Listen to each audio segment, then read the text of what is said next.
to make anything that is a kind of independent cultural production, art, what have you, that isn't a big commercial professional thing like Hollywood or what have you, it's always sweat equity, right? Like it's all, even in things where you're being funded, you're only being funded a fraction of what you really need. And that's, again, that's a problem with the funding, or at least I think that's a problem with the funding structures, because if we as artists and designers, etc., were taught to better handle our careers properly, we would be better able to make work that balances out that kind of work-life balance. We'd be in a better position to be able to market our work to audiences. We'd be in a better position to be able to set up the corporate and company structures for the companies, etc. Well, we were talking about this the other day, and so I've got a Bachelor of Arts, I've got a Bachelor in Fine Art Photography, and I've got like a grad dip in teaching, but it was only till I started the Masters in Art and Public Space that anyone taught me how to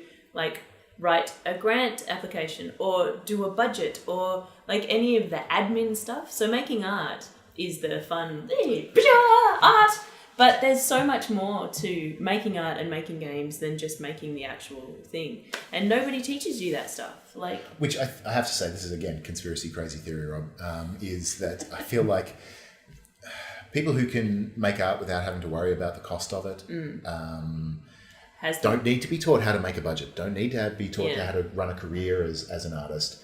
Doesn't matter if they waste a bunch of money, they've got plenty of money, they can just sit back and make it, and that makes culture only for a certain group of people who have enough, who can afford it, basically. A certain amount. Culture's only for people who can afford it, whether they see it or produce it, which is a problem.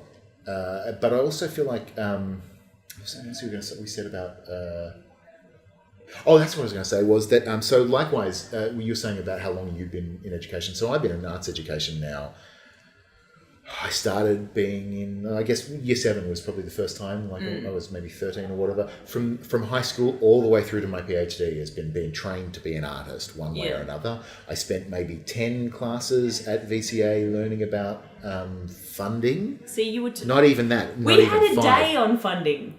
In a master's. Well, mine was a postgrad at the VCA, but and it was like a little 10 hours, I think it probably was, rather than 10 classes, 10 hours on funding and how to fill in a funding report, to come up with a project, to apply for funding, fit in a funding, etc. Nothing about how to manage your career, nothing about how to put a budget together for a show. Production kids do. The production kids get a bit of that, but the production kids then go off to work for MTC, go off to work for the big companies or film, etc. There is an industry to support that, whereas us as independent artists, the actors, the writers, the directors, we also have to go make our own work, and we don't get taught how to manage our how to register a business, how to get an ABN, all that sort of stuff. Well, the problems with Pop-Up Playground. So when we registered Pop-Up Playground as a business, we registered it as a partnership because somebody suggested that was what it should be. So we registered it as a partnership, and then we've spent...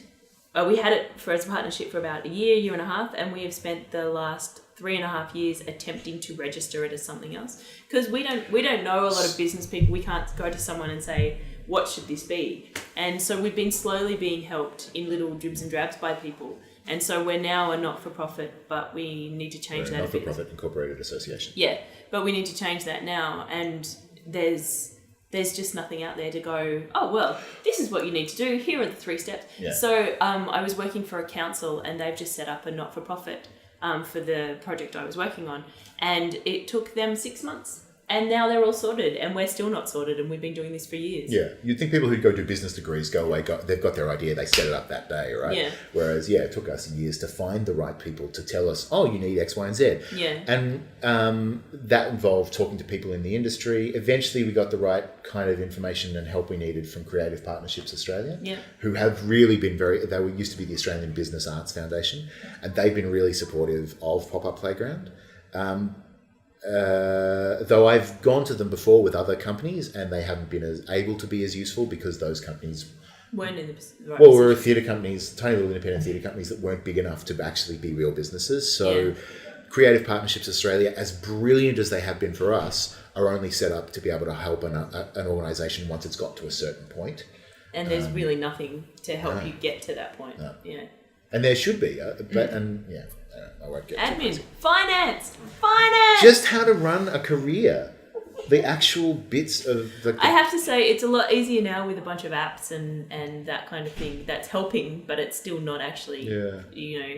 And again, I don't know that those would have been helpful to us 2 or 3 years ago. No. If we'd had them. It's only now that we've got like regular sessions, etc. Like we've got an ongoing thing.